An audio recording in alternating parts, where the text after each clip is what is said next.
Good evening friends, study with the Pala Engineering and Journal Geology Parvin Singh book।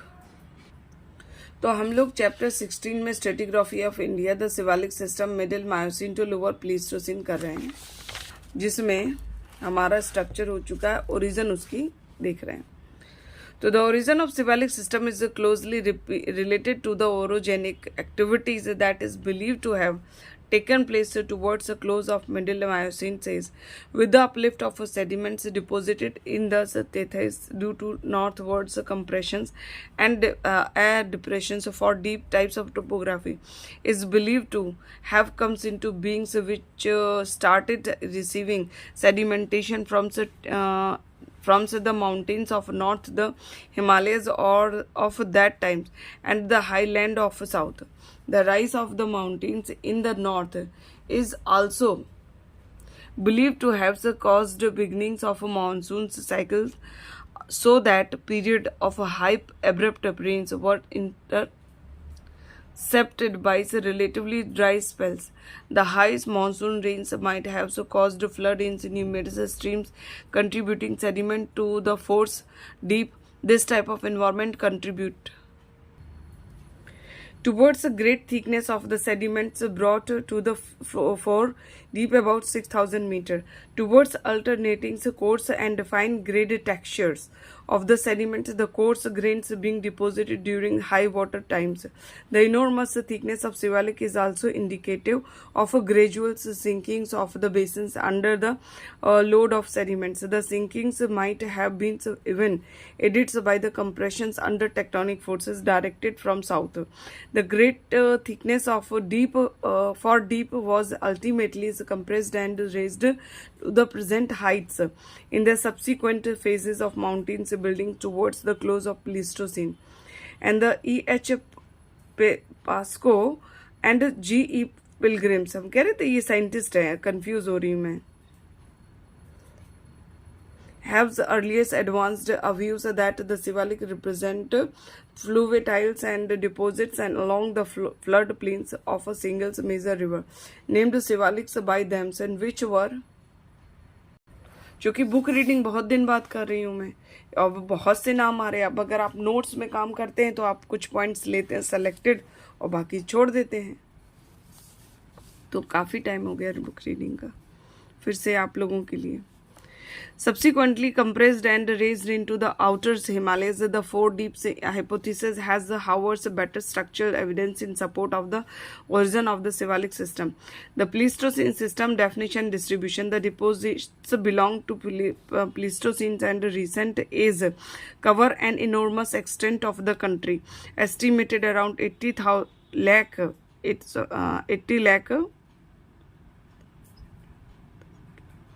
square kilometer, and are spread over a great part of plains of northern and central India, lying between the southern flanks of Himalayan foothills and northern borders of peninsular India. The alluviums formed between India's Ganges and Brahmaputra are all of Pleistocene and recent origin. Pleistocene and recent deposits are also laid in many other parts of the country, such as Karevas in Kashmir, the deserts of Rajasthan, and laterites of Madhya Pradesh and Deccan. Indo-Gangetic alluvium. The Indo-Gangetic alluvial plains are spread over the whole of Uttar Pradesh, greater parts of the Punjab, both east and west Punjab, Sindh, and the northern parts of Bihar, Bengal, Rajasthan. It has been possible to determine their actual thickness. It is variable from place to place, but runs over many hundreds, rather thousands of meters. Figures for the base of the Indo-Gangetic alluvium, ranging between 500 to 5,000 meters at different places, have been accepted without much objections for different places. Lithological character. The rocks of Indo-Gangetic alluviums are the materials making this vast expanse of a consolidated, poorly compacted and even loose sediments is of a fluviatile origin, made mostly by flood waters of the great and small rivers.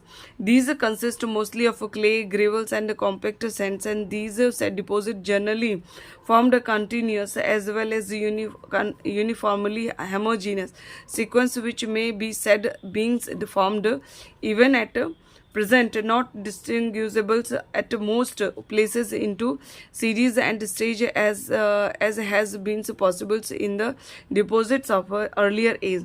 It is however customary to classify them into newer alluvium, including the khadars of Punjab and the older alluvium comprising the bangars of the Ganges Valley. The bangars or older alluviums covers areas of Uttar Pradesh and northern parts of Bengal, where they generally forms highlands. The Khadars or newer alluvium is lowingly in the southern parts. It mires with the deltas of the Ganges and the Brahmaputra. The deltas of Indus is also in the journals and extensions of Khadar. The Khadar consists of calcareous concretions occurring and as bands or dispersed nodules in the alluvium. It is a characteristic formation of alluvial deposits, especially of those with a marked clays component. Khadars is formed as explained elsewhere due to capillary action in which groundwater rise up during periods of drought, depositing the carbonate content in the upper soils in the form of nodules or bands. The Bangar deposit have yielded some fossils of elephants, elephas, antiques and horses. Equus nomedicus, and from which these have been assigned a middle Pleistocene age. The Khadars deposit are much newer in age. Origin. There is much controversy regarding the exact mode of origin of the basins or depressions in which the huge thickness of Indo-Gangetic alluviums has been deposited. Some common views expressed in this regard are as follows. Depression as inclinoriums. This views forwarded by Adured regards the depressions into which these deposits accumulated during the youngest periods of the history of the earth as a synclinorium, four deeper types of structures formed in front of the Himalayas. The depressions due to sedimentations.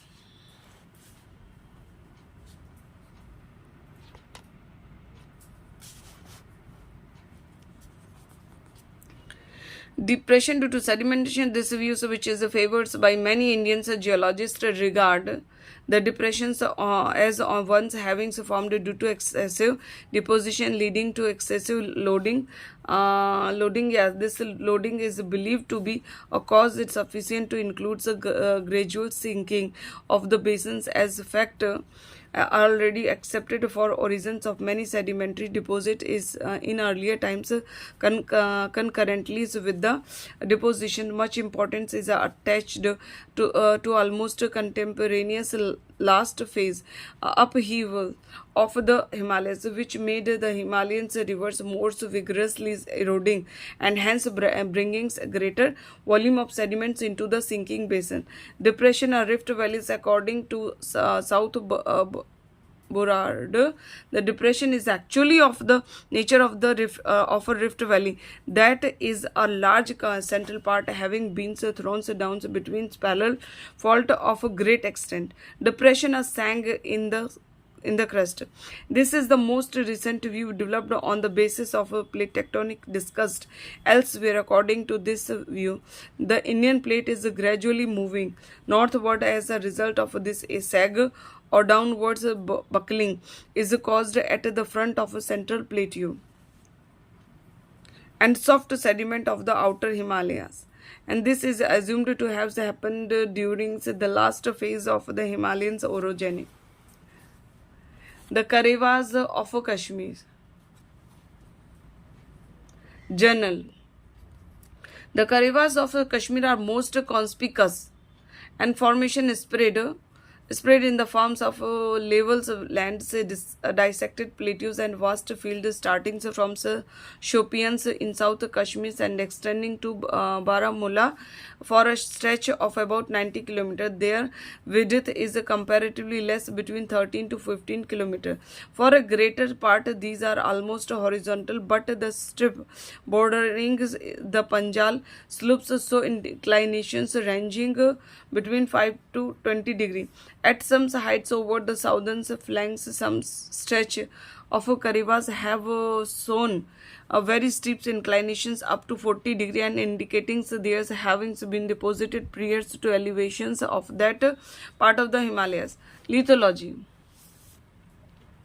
The Karivas are for great parts of purely the lacustrine lake deposit, having been made up of silt and clay of various hue, texture and structure. At a place they contain lignite seams. Clays are typically warped at many places and also contains fossils of molluscs and plants. Besides clay, Karivas also contain sands and cells in the lower regions where the Karivas are more extensive. It is believed by many now that the lower part of Karivas is fluviatile and fluvio-glacial in origin, rather than of a pure lacustrine nature. Classification. Karivas of Kashmir are commonly classified into lower and upper Karivas division. There being some marked unconformities or disconformity between the two divisions. At least two glacial periods are believed to have intervened during the deposition of Karivas. An outlines classification of Kariva is given below. Table the Karivas of Kashmir. Subdivisions. Lithology. Fossils. Upper Karivas and lower Karivas. Lower Karivas warped clays, buff clays, blue clays, sand conglomerate cells and carbonaceous pre-glacial band. And इसमें आता है elaphus rhinoceros and okay, warped clay, buff clays and blue clay में plant and cell fossils. Mostly clay, silts, sand and erratics boulders. Clays are often warped to molluscous fossils. Origin. Karivas are for greater parts and decidedly lacustrines in origin, which were deposited in a great lake during the Pleistocene periods. The lake extended up to Baramulla, where rivers Jhelum finally made a cut into the barrier and the lake was drained out. Live Karivas have yielded animals and plant fossils from many places. Some important examples are plants acer, berberis, indigo, fera, jugalans and juniperus, prutus and chorus, cus, viburnum, mammalias, bos, cervus, equus, elephas, fleas, rhinoceros, sivatheriums. Thank you. Please support it. Thank you. And read book.